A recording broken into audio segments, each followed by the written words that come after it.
Welcome to Insights at the Edge, produced by Sounds True. My name's Tami Simon. I'm the founder of Sounds True, and I'd love to take a moment to introduce you to the new Sounds True Foundation. The Sounds True Foundation is dedicated to creating a wiser and kinder world by making transformational education widely available. We want everyone to have access to transformational tools such as mindfulness, emotional awareness, and self-compassion, regardless of financial, social, or physical challenges. The Sounds True Foundation is a nonprofit dedicated to providing these transformational tools to communities in need, including at-risk youth, prisoners, veterans, and those in developing countries. If you'd like to learn more or feel inspired to become a supporter, please visit SoundsTrueFoundation.org. You're listening to Insights at the Edge. Today my guest is Rha Goddess. Rha is an entrepreneurial soul coach, CEO and founder of Move the Crowd, an entrepreneurial coaching and training company and movement galvanizing 3 million plus entrepreneurs to reimagine work as a vehicle for creative expression, financial freedom, and societal transformation. She's the author of the book, The Calling, 3 Fundamental Shifts to Stay True, Get Paid, and Do Good. With Sounds True, Rha Goddess has released the new audio series, Making Money, Making Change, in which she shares a step-by-step path for defining and achieving a new kind of success, one that allows us to be true, paid, and good. I have to say, I love talking to Rha Goddess. I felt various thresholds, various ceilings that I've put on my own capacities to be true, paid, and good, falling away as I spoke with her. Listen to this conversation with Rha Goddess. It's a great heart joy to be here with someone who feels to me like a new friend, someone I'm just getting to know, someone whose work I deeply respect, Rha Goddess. Rha, welcome. Thank you so much for having me, Tami. It's my joy to be here. Now, for people who are meeting you for the very first time, can you give us a sense of the arc of your journey? I know several years ago you created a TED Talk and you talked about the journey you made from being a starving artist to a sustainable revolutionary. And now you have an academy where you're teaching people how to stay true, get paid, and do good. So tell us a bit about the journey that got you there. Yeah, well, it's for most of us, it's never a straight line, right? It's always lots of wonderful and fun, exciting twists and turns. And so, I always begin with, I am what I describe as a change of life baby, born into the intersection of civil rights and hip hop, and that has shaped my aesthetic. My parents. Very, very big on education, very, very big on family, very, very big on community. And, my mother used to have a saying there, but for the grace of God go I. It's one of her favorite sayings. And what, she and my father instilled in us was that the only difference between us and anyone else who was less fortunate, right? I'm using air quotes for those of you who are listening, is a twist of fate, is a turn of circumstance. And it was their way of encouraging us to stay humble, I think, in the work and in life. And they also used to say that if you had any advantage, any opportunity, that you had a responsibility to make a way for somebody else. Because they knew what it was to fight for the very, very basic decencies in life. And so they really instilled that in us. And they didn't just talk about it, they lived it. And I think that, infused in me has always been the driver. So whether I've worked in nonprofit, whether I've worked in corporate spaces, um, and then ultimately becoming an entrepreneur after a sort of nonprofit industrial complex meltdown, it has always been the driver is to use whatever I've been given, whatever I've cultivated, whatever I've learned to try to make a way for someone else. Now, you say you had a nonprofit industrial complex meltdown. Tell me Yeah. about that. Yeah. There are models that we know are not working.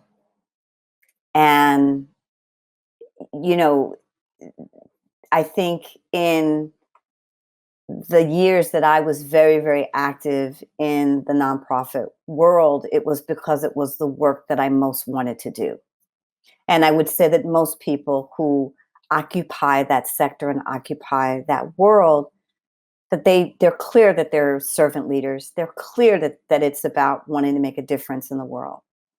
But so much of what we often have to do to sustain the structures that enable us to do the work that we want to do don't often carry a lot of dignity, don't often lend themselves to longer term viability and sustainability. And so often, when you're working in a nonprofit context, especially if you're an executive director in a nonprofit context, and um, you're spending twice as much time trying to keep the whole thing afloat as you are doing the work that maybe you ultimately calls to your heart. And there are people who do thrive in those models. They potentially come from a particular kind of background and orientation where they love that challenge. um, I was not one of them, and I had to um, really come to Jesus with myself about what did it mean to be a purpose-driven person at odds with economy. And I think that's a lot of what we talk about in the context of the work that we do with the crowd. It's a lot of what I talk about in the book, The Calling. It's a lot of what I talk about in Making Money, Making Change. Like how do we find our way in um, in worlds where we feel like the status quo doesn't support our value system or doesn't support the way in which we want to show up and be in the world. And Ra, this is one of the things I really wanted to talk to you about because you write about how you had to heal your relationship with capitalism. And I'm imagining people listening who say, I have various criticisms of our capitalist society. What do you mean, healing my relationship with capitalism? How did you heal your relationship with capitalism such that you're now talking about making money? Yeah. Talking about it. Here we are. We're going to make money and we're going to make change, but we're also going to make money. Yeah. So what I came to understand was there, for me, is a distinction between capitalism and economy. And part of my healing was being able to separate the culture of capitalism from the principle of economy. And there are other, we know capitalism as one economic system, but there are other economic systems. There are other ways in which other cultures and other communities have operated inside of what I'm going to call more life-giving ways of economy. And this idea of how we attract, or how we earn, and how we spend, and the opportunity to do that in ways that actually forward and further more love, more generosity, more communal wealth. And healing my relationship, what it enabled me to do was to go from being a person who was opposed to, a person who was living in reaction to, or a person who was victimized by those constructs, to a person who had my own vision for what I wanted to create around myself and around my money, and who had her own vision around what an economy rooted in love and truth and honor and respect and dignity could look like. Can you share with us a bit when you say your own vision? What is that for you? For me, it's that I really am contributing to economies that are life giving, economies where more people can thrive and prosper, economies that carry dignity and honor and respect at the center. Um, I talk about this in the course, the economy of love, the economy of truth, and the economy of we. And I say that, the economy, in the economy of love, it is about this new level of generosity that is sourced from something different than obligation and pressure and the sort of um, way that sometimes we give even when it is painful, or we neglect ourselves in order to show up in a particular kind of way, right? And it's an economy of scarcity that invites this sort of obligatory giving as a way to prove you're a good person, but it's painful. So we have a lot of people who are putting themselves last. We see this a lot in indigenous cultures. We see this a lot in communities of color. We see this a lot in the culture of women, in the way often that we define it. And that's not the only place, but it's more prominently, right? I think we all have a piece of this where we give in ways that hurt.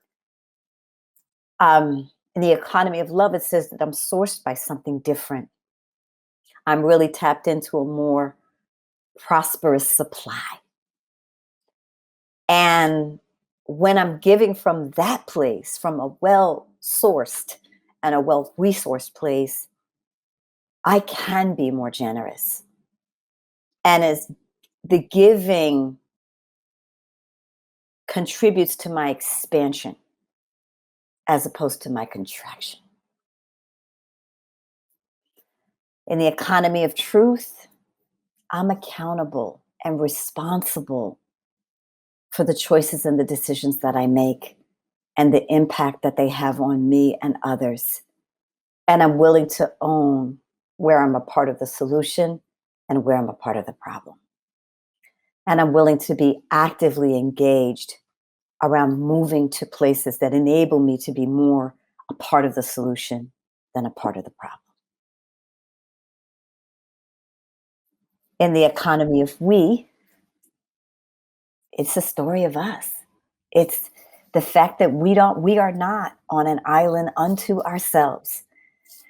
We have 7 billion neighbors that we share space and air and water and energy with.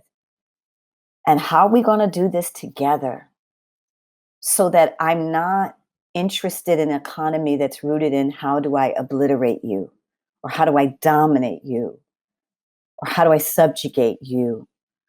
But I'm rather rooted in an economy of how do I expand you? How do I contribute to you? How do I uplift you? How do we work in ways that make the pie bigger?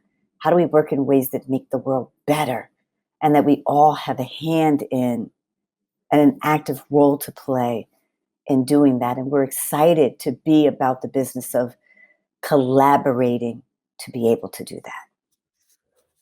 Well, first of all, Ra, I just want to say, as you're describing the economy of love, truth, and we, my cells are lighting up inside. I want to make sure that I understand a couple things. First of all, it sounds to me like what you're saying is I'm not going to focus so much on the outer capitalist society and criticisms I might have about the billionaires and the tax laws and what they're getting away with and et cetera. Instead, I'm going to focus as being a conscious creator. That's going to be my focus of an economy of love, truth, and we. So first of all, I want to see if I've understood you correctly. Yes. Yes. Okay. Yes. And then I want to ask you a couple follow-up questions here because you talked about, let's start with the economy of love. I'm tapped into a prosperous supply instead of this notion of scarcity. And I think when some people hear that, they're like, wait a second. The truth of my life is a truth of scarcity. That's what's happening right now for me. I don't have enough money for this, that, or the other thing. I have debt. I have scarcity. When I hear somebody say that, I just think, oh, come on. Yeah. Good for you. Good for you that you're tapped into an economy where there's prosperous supply. That's not my experience. So what would you say directly to that person? Yeah, I would say to them, I understand. And what you want to know is that that is all by design. That the indoctrination and the systems and the structures and the way that we have defined power and creative power have given us that result. But the challenge is we can criticize capitalism, we can, look down on the rich, we can do all of those things, but it doesn't give us a different reality. And at some point, we have to decide, are we willing to take back our right to participate as conscious, active shapers in forging a different reality? And it's why, we started with the conversation of healing, because a lot of us do have to heal in order to create more capacity to affect the kinds of changes that we want to affect. So I do begin the conversation with saying we do have to heal. We do have to understand what is it that I have said yes to, or what is it that I am participating in that is creating this reality for me of I have nothing. And we've all seen it. You know what I mean? In other words, whether that's your reality or whether that's the reality of somebody that you know or love, whether you've been able to work your way out of that reality, there has to be a moment where every single one of us has got to say, this is not working for me, and I'm willing to do something about it. And I'm willing to be in a conversation that invites me into other alternatives that don't leave me in the fixed position of being impoverished, mentally, spiritually, emotionally, physically, financially impoverished. Well, what I'd like to hear more about, Roz, when you say we have to start with healing, what kind of healing are you talking about? We have to be willing to ask ourselves some really important questions about how we got to where we are. And those questions sometimes are personal questions that invite us to look at the ways in which we grew up and the messages that we've received about ourselves, about others, about the world, about money. We also have to look at what are the societal messages that we're getting, and to what degree have we bought in, consciously or unconsciously, to the messages that we've been bombarded with. And how do we start to make some choices as we become aware of what it is that we believe? How do we start to make some choices about what it is that we want to be believing? And the way in which what we want to be believing has the potential to empower us. So, specifically, tell me what you feel are some of the most important choices somebody needs to look at and choices they can make to be more in that conscious creator mindset. Mindset.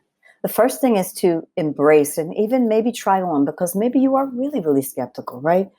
But just to try on the fact that you do have the ability to co create with your circumstances. You are not powerless, though a lot of the indoctrination and a lot of the messaging will tell you that you are. You are not powerless. And I think that's the first place we have to begin, is to even consider the potential that we do have a choice. Because what you and I both know, Tami, is a lot of what ingrains us, a lot of what entrenches us in the positioning of lack is a belief that we don't have a choice, that everything outside of us is orchestrating and dictating our reality. And until we can unplug from that messaging, and I'm going to get even more specific, what does that look like? That cut the television off. Let's start there. Come up off of social media, right? Like, really begin to create room and space to actually be with yourself and engage in a different kind of dialogue that isn't guided by what is existing and occurring outside of you. This is a hard one for some people. I would even imagine, Tammy, that some people are hearing this and they're feeling anger. Oh yeah, they're mad at you right now, Ra. Like, how dare you tell me to go somewhere and sit down? Like, I remember, this is funny, but not so funny. I remember when I was young, my mother used to say to me, you need to go somewhere and sit down. Think about the kind of person you want to be. You need to go somewhere and sit down. Think about what you want to be doing versus what you're doing right now. If I was doing something that was in her mind off or out of character or right wrong, if we use a sort of the binary right and wrong conversation. But I think that how auspicious that we have had 18 months to think, maybe even a little bit. And whether you were brought to that place of having to think because you were overwhelmed or you were disrupted, your reality was disrupted, your economy was disrupted, or whether you got just a wonderful retreat by grace or circumstances, we've had time to think. And I'm saying to you, in your time to think, have you recognized that you do have power? Have you recognized that there are things that are important to you? Have you recognized that you do matter? That the choices you make matter? That the decisions you operate from matter? That the things that have happened to you matter? And that all of it shapes the way in which we see ourselves and the way in which, and the degree to which we believe anything is possible or not possible in our reality. And the revolution is step one, to start to consider the possibility that you can actually do something about it. In your work, you offer people lots of different sayings or mantras that they can try on and see how do they feel, how does it work with this for a week. And one that really spoke to me was, this is my world and this is my watch. And that spoke to me because I thought, when I'm out there and I'm saying, blah, blah, blah, all these things that are wrong, that I could go on about for a very long time. I thought, what if I interrupted myself and said, this is my world and this is my watch, and I decided what I was going to do instead. So it's a very powerful turn. And I can see, Ra, why you are such a sought after entrepreneurial soul coach. I can see why. I was ready to text you last night, even though I don't have your number, and say, "Can I have a session?" And Yes. I wanted, yeah, okay. And Anytime, okay. Tammy, you Right, know okay. the deal. But Anytime. I wanted to get into this a little bit because I'm going through or I was going through before I started engaging with you and your work, preparing for this conversation, and I was like, and I was working with a really hard situation. And I was feeling burdened by it, and I couldn't see my way through. And then this is what I read from you. If you really want to change the game, you must embrace the fact that you're a creator. And I thought, okay, that's true. I'm a creator. Like, I'm sitting here and I'm just kind of complaining really about this and just feeling terrible about it and just kind of complaining. Okay, I'm a creator. But then this second part really got me. You must start to pay very close attention to what you believe. And this is the part I'd like you to talk more about because it's the part that popped me out of it. Because I realized that I bought into a bunch of beliefs about the situation I was in and that I didn't have to stay stuck in that. So when you see the beliefs that are holding people back, and I know you work with lots and lots of people and you've seen patterns, what are the beliefs that you think people are, that's what they're stuck in. That's why they can't move out of it. Yeah. There are 6 core beliefs, and I do talk about this in the calling, right? And I talk about this in Making Money, Making Change. There are 6 core beliefs that I've seen over and over and over again in various dresses and pants and culottes, right? And colors and disguises. The first is that there is not enough. At a fundamental level, in terms of world consciousness, we have been indoctrinated into believing that there is not enough. That in order for the world to go round, somebody's going to get it and somebody's not going to get it. And so much of our existence becomes dictated by ensuring we are the person who's going to get.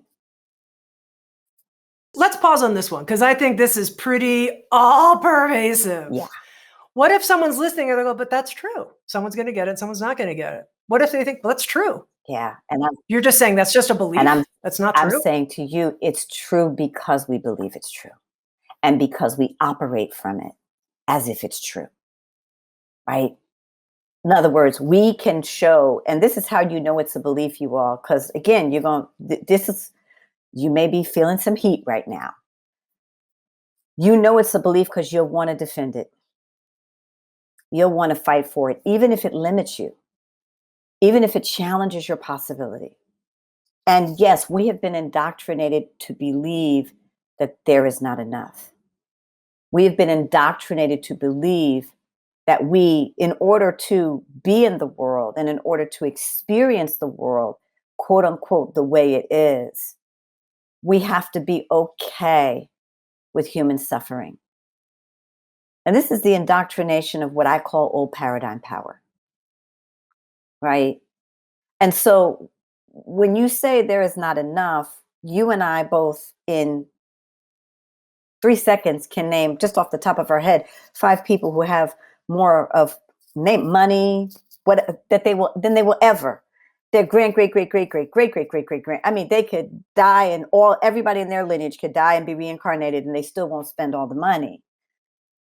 So this conversation of there's not enough, or this idea that some people have and are entitled to have and other people don't have, and well, that's just the way it is a construct that we've bought into.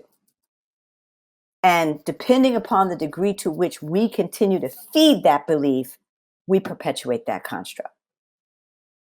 Okay, well, I'm going to stay with this for a moment because I think it's so important. So let's say someone's listening and go, it is a construct I bought into. I bought into it. I'm fully bought into it. Rha, what am I going to do? I believe this. I believe this is true. I believe the more I get, if I become part of the 1% or something, all these people aren't going to have something. I believe that. I believe that. Yeah. So the question is that what you want to believe? And as you sit in that belief, does it empower you? Do you honestly feel like that belief empowers you? No. I think people would say no. No matter where you fall on this, you'd say, no, it's not an empowering belief. It's one that puts me at odds with others. Would you be open to an upgrade? Hell yeah. That begins the conversation. And that's really the $1 million question for anybody who's listening. Are you willing to consider something different? Because if you aren't, there's going to be a long conversation for you. I will tell you now, I love you. It's okay. It's going to be a long conversation. But if you're willing to consider, and this is, Tami, this is where we have to come with fierce love and conviction and commitment to one another. This is not, and this is part of also the challenge we face, right? Because this has been relegated to touchy-feely. This has been relegated to the fluff. This has been relegated, oh, that's that new agey, I'm sitting on the floor with no money talking about my world is abundant. And I'm saying, no. This is a very grounded opportunity to really touch the truth. And are you willing to stay in there with yourself enough to have something different? Okay, so let's say our listeners, the ones that still are with us, are open-minded to thinking about this question of maybe there's enough and that when I benefit, I'm not taking something from somebody else. We can all rise together. That's the first belief that we need to examine. Now, you said there are 6, so let's see if we can go through these because I think this is really juicy. Yeah. Second belief, I am not worthy. I am not worthy. So sure, there's enough. The world is abundant. Oprah, well, she's fabulous, of course. She would have all the great things, but me, I'm not worthy. I don't deserve it. I shouldn't have it because of this, this, and this, and this. And this is really, let's be clear, you all of it's trauma. Let's just say that out loud. All of it's trauma because it challenges our sense of wholeness and well-being. And we are repeatedly exposed to messages that challenge our sense of wholeness and belonging and well-being. But in this I am not worthy conversation, it's personal. It's personal. And we have lots of reasons, some that we're aware of, some that we've buried deep.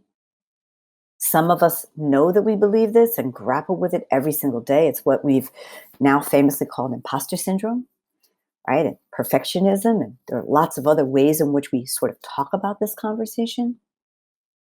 For others of us, we don't even realize that this is operating. I talk about this as well, right? It's in the background, kind of like white noise. We aren't even aware of it anymore, but it's dictating and guiding our choices. So I begin the conversation with asking you to pay attention to what you believe. And also by saying to you, there's some things you know you believe, but there's some things you believe that you don't even know you believe. And part of the excavation work that we all are being called to do is about what we don't even realize is in there, that we're operating from.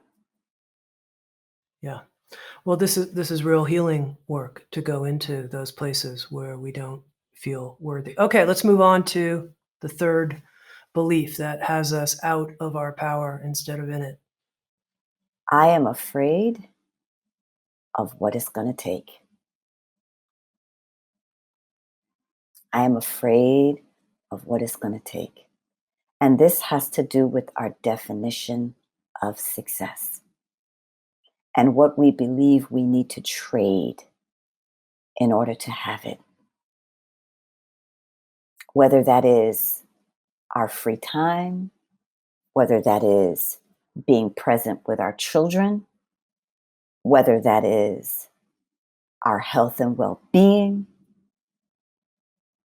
What am I going to have to trade?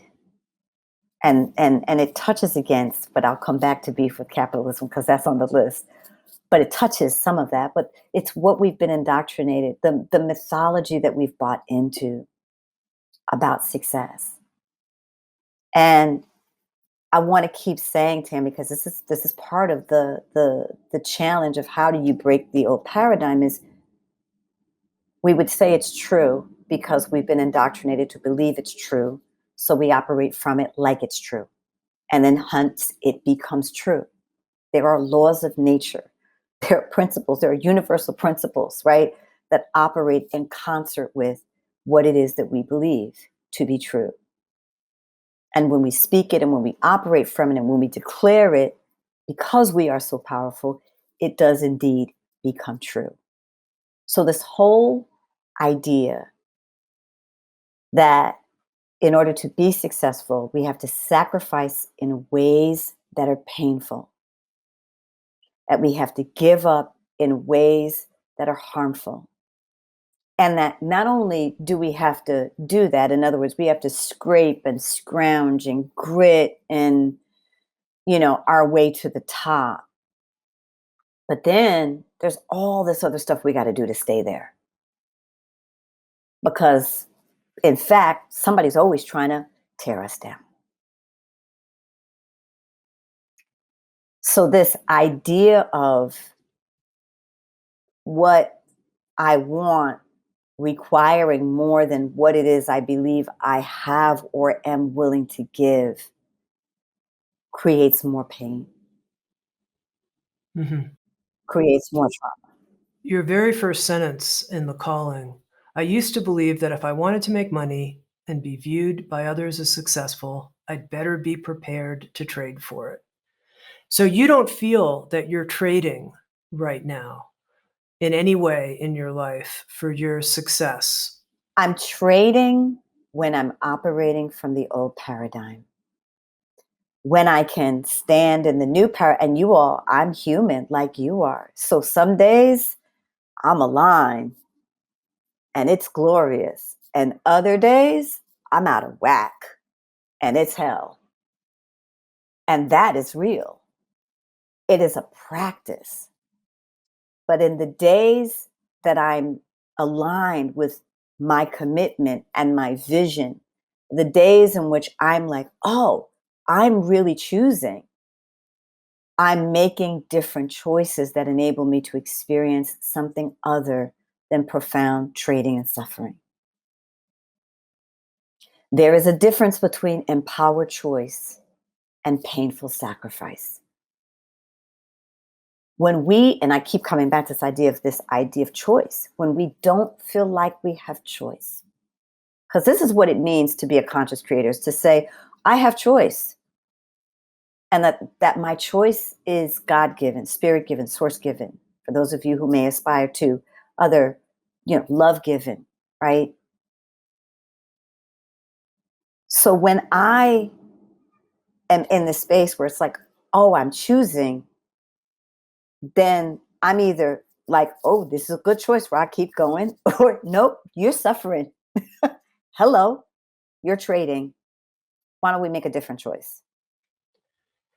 And our work in the world, our making change work, our business work might require sacrifices on our part, sacrifices of our time, doing difficult things that we really don't want to do. But what I hear you saying is if you're saying, I choose this, I choose to do this thing, even though this aspect of it kind of stinks, I still choose it. I choose it, that's different than trading. Yeah, let's talk a little bit about it, right? So, what do I invest to grow and evolve? Because this is really the conversation we're in. Like, whether you want the 7-figure business or you want the Maserati, or, take your pick. Your opportunity to lean in and pursue that desire is an invitation to growth and evolution. When we're talking about, I give time to this, I invest time in the things that I love. This is where we come back to, like, okay, what are we up to? I invest time in things I love. If I meet something where I feel a sense of resistance, in other words, if I'm going to use this, even though I love spinach, if I'm eating spinach instead of chocolate cake, and that's how it occurs to me, am I in a conversation called, I ultimately feel that there is a greater good that I'm moving towards? I actually recognize that as much as the experience of eating spinach may not be totally all the way pleasant, there is nutritional quality in spinach that supports me. I might be okay with choosing the spinach, which is very different than some of the other things that we're being invited to choose that are painful, right? I don't know, you all, and every single person has to reckon with this, Tami. I don't know if spending most of your time away from your child is worth it. If I'm honest, you feel me? But you have to be in a Yeah. conscious place of reckoning with it. Now, I have mamas, right? And fathers, but I want to speak particularly about women because this has been so much of the societal pressure has been around women. I have mamas who are like super mom and super mogul, and they want to be both. And they want it to be okay that they can have both. And they want to find that balance, that sense of wholeness, that sense of integration that says, I want to be with my daughter, but I also want to model dreams fulfilled for her too, that the sky is the limit for her too. I want to do both. But there's an active, conscious choosing in that. And they're choosing in service to a vision. And in my mind, that is different. Okay, very clear. Good. Okay, I want to make sure we get all 6 of these out. Let's go for it. 4, 5, and 6. Take it, Rha. I might be corrupted or changed Ooh, or compromised. ooh, yeah. And so therefore, no, thank you. No, I don't trust myself with more. So I'm just not going to have more. 5, we started with this one. I have beef with capitalism, the moral dilemma, the values challenge. I have real beef with the way in which, and a lot of us do, the way in which our economy is currently being run and operating and moving in the world. If I look at the corruption, if I look at the poverty, if I look at all of the things that show up in our larger world, I have beef with. And so therefore, I don't participate. And what I'm saying is that we have got to cultivate a viable alternative. It is not enough to tune it off or shut it out, because what we realize is that we have to participate. And so then we're participating from a victimized place. And there's no power in that. But we have to make different choices. And I'm saying we get to reclaim our right to participate in economy, and we get to shape what kind of economy we want to be participating in. Small example of this, just because I think it might be useful. When I was in this revelation for myself, I talk about this in the calling, but when I was in this revelation for myself, I was like, oh, I'm supporting or patronizing a dry cleaner who's very mean. When I go and interact with him, he's grumpy, or he's always yelling at somebody in the back. Maybe I could find a nice dry cleaner. Maybe I could find an organic dry cleaner with a sunnier disposition. Maybe that's where I would spend my money, because I want to foster that business and support that business. I have a dentist who prays over my mouth before he works, Awesome. who is meticulous and passionate about his work. He loves being a dentist. How many people want to go to that dentist? Do you know what I mean? And I'm saying this because there are examples of people who pour their love into what they offer into the marketplace. And we have the opportunity to meet them with our resources. We have an opportunity to be them so that others can meet us with their resources. Beautiful. 6, and final, it's not safe. And this comes from trauma and the experience of being singled out, being seen, and having that be a negative, life-changing experience. We live in a society and culture that likes to build up and then rip down. It's not safe. So I'm going to opt out. Now, what would you say to someone who does have that fear of being torn down by others, being separate from others? We have to heal the trauma. We have to heal the experience, the original experience, and invite and create and build other kinds of capacities that enable them to find their own sense of safety, their own sense of inner reservoir of resilience and capacity, so that they can stand. And that doesn't mean that always they're going to be met with roses, but it means that it doesn't attack the fabric, the very nature, the very core of their being. You know, Ra, I'm going to call you Rha Goddess, the liberator. You are a liberator. You are a force of liberation. It's beautiful. Now, I want to talk about another emphasis you have in your work that I thought was really interesting, that you put so much on this when it comes to the whole notion of making money and making change, that we have to make sure that we engage and do the forgiveness work that we need to do.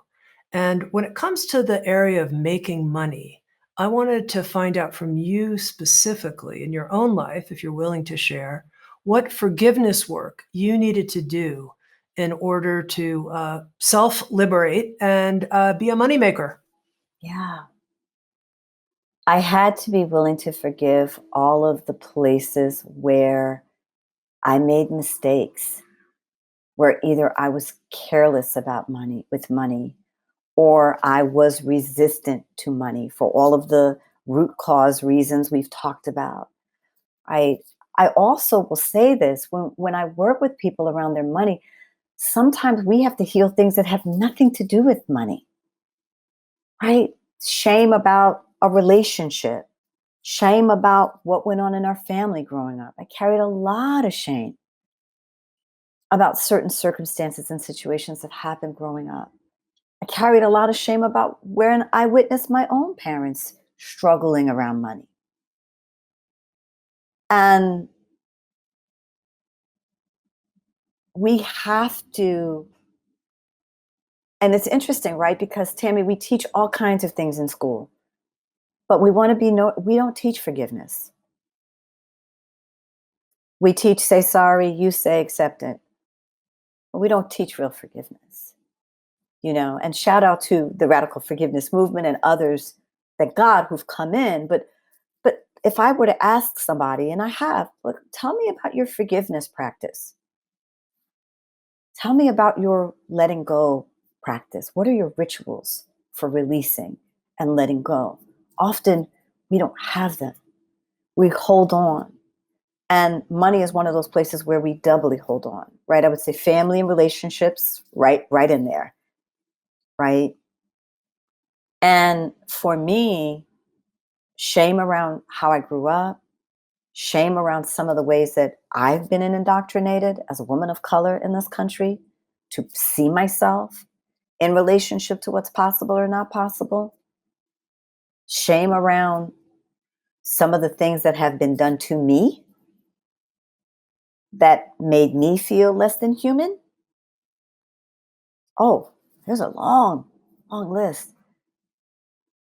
We, and I do emphasize this because our liberation depends upon our ability to release and let go of anything that does not serve us, anything that holds us back, anything that weighs us down, anything that imprisons our capacity to be all of who we are, to be whole, to be vibrant, to be healthy, to be well. And so as you know, in the book, we talk about it, and I give you rituals, I give you constructs, I give you steps, tools for how to do that. I'll go one step further, maybe because I think it's useful. As an outgrowth of the experiences of what we've been through the last 16 months, my husband and I created a course specifically for white identified change agents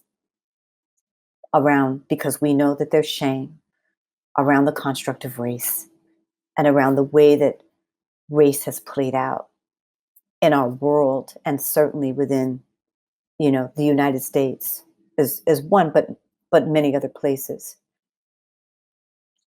And shame cripples our capacity to contribute to anything in ways that are useful and forwarding.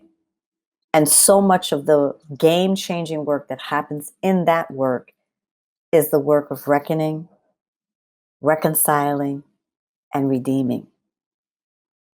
And that's really what we're talking about. And we live in a culture that is very unforgiving, right? You make the mistake. Oh, this now entitles us to cancel you, or worse.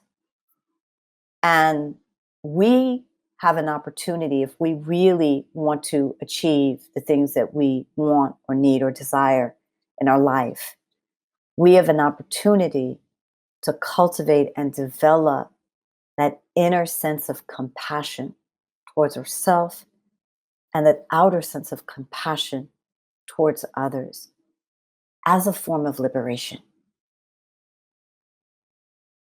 and an opportunity to grow our capacity to achieve more of those things that we desire. Now, you mentioned that you offer in both the book and the audio series practices and tools, but I'm wondering right here, someone's listening and they're saying, I can get to about 80% for forgiving myself for that overspending, wastefulness, the way I handled money poorly, or, the thing I'm reflecting on, this like bad business deal that I signed and I didn't read the documents carefully. In fact, I didn't read them. I had someone else read them. They said, sure, go ahead. I didn't even read them.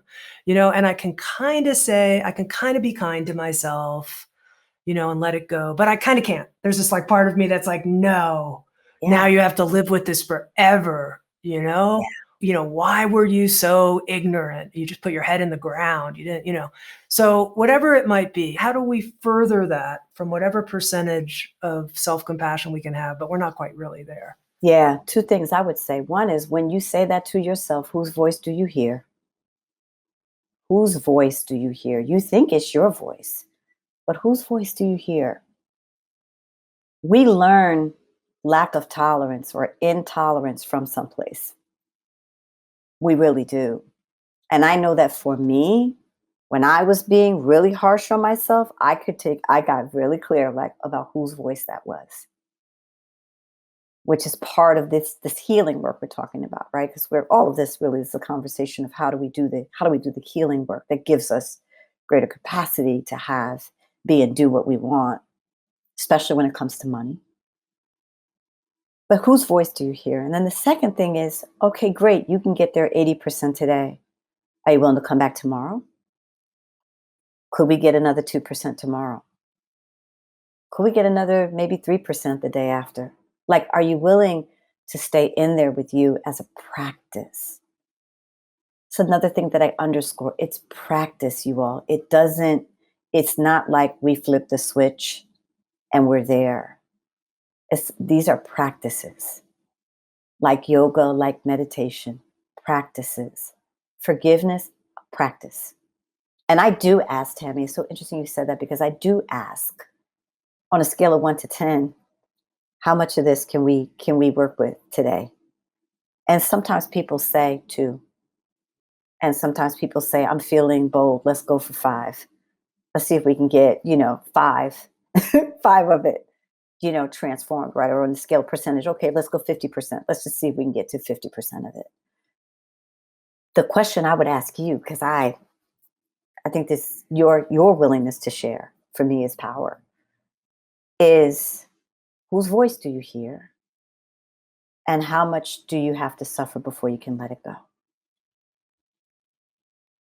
Good questions indeed. Rha Goddess Liberator, your audio series with Sounds True is called Making Money, Making Change.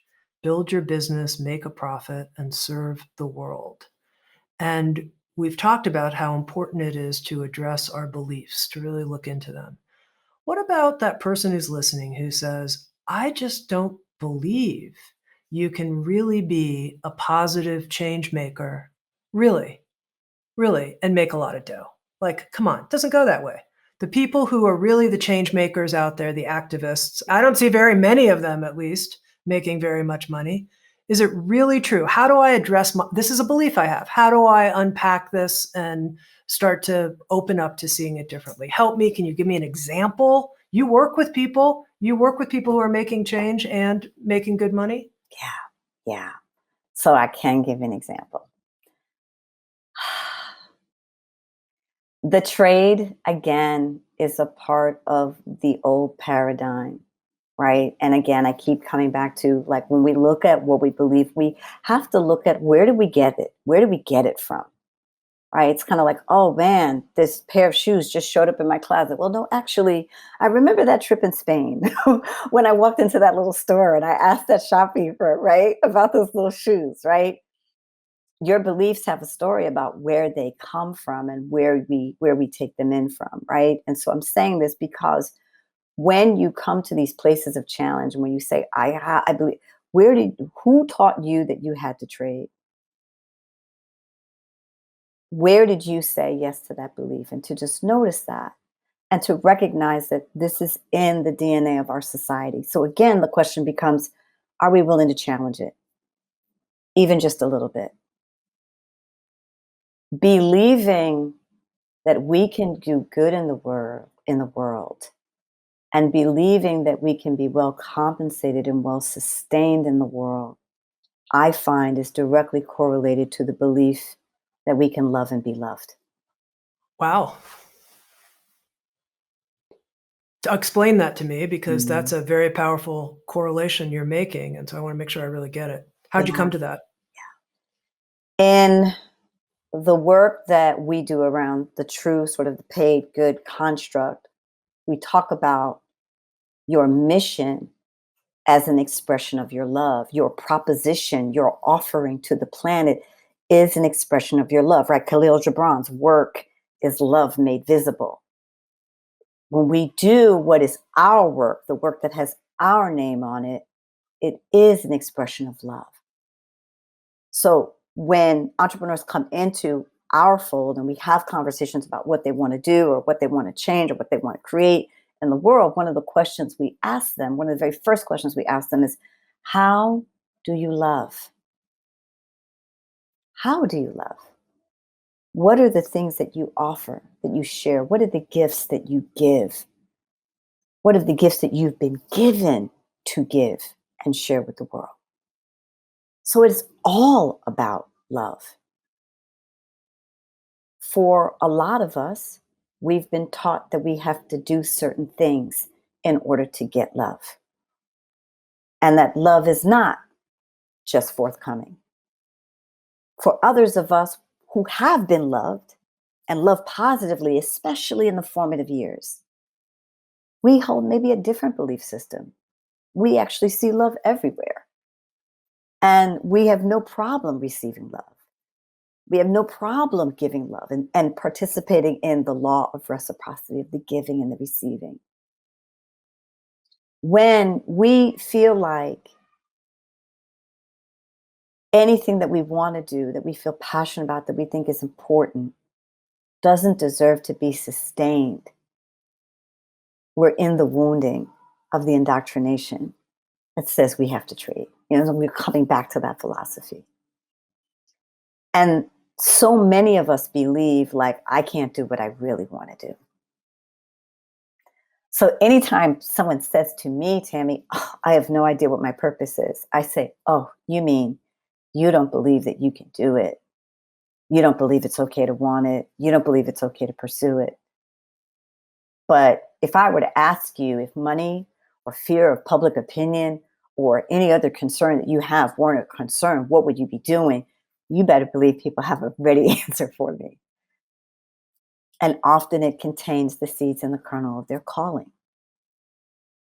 So, this idea that you can do what you love and make money, I actually want to invite you to challenge in such a way to actually believe that the way that you would make the most, the way that you would be the most prosperous is actually to do the work that you were brought here to do the work that has your name on it, to do the work that makes your heart sing, to do the work that you would do for free. Now, what a glorious belief that is. What a glorious belief that if I do the work that I feel I'm called to the most, that gives my greatest gifts, that turns me on the most, that is the way I would make the most money. That's a very powerful belief to choose. And then Yeah. the opportunity is I'm willing to figure it out. Mhm. I recognize that what I want to offer and bring to the world, because I don't know about you, Tammy, but I don't know anybody that doesn't want to make a difference in the life of another person. I mean, I'm sure those people maybe exist somewhere, but they're more rare than maybe we would think, right? When you get really, and I mean, I'm talking about let's let go of political party. Let's let go of ethnic identity, right? Let's let go of gender. Let's let go of all of the things that we sort of maybe also believe about who is and who isn't on our side, however we define that. Are there people who are operating out of wounds? Yes. Unhealed trauma? Yes. Undistinguished pain? Yes. Undistinguished belief systems that are limiting? Yes. But if we really get down to it, we ask people what you most want to do, they want to make a difference in the lives of other people. Why wouldn't that be worthy of sustaining?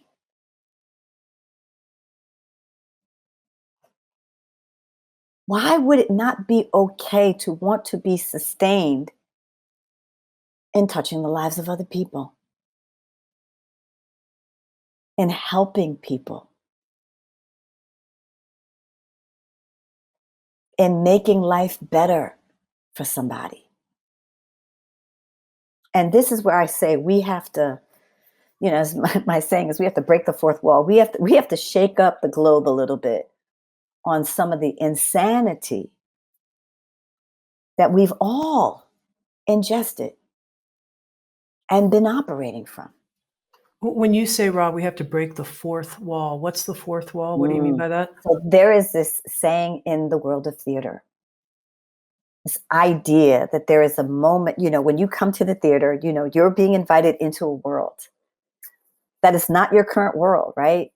Being invited to sort of suspend disbelief, to come into this fabricated world.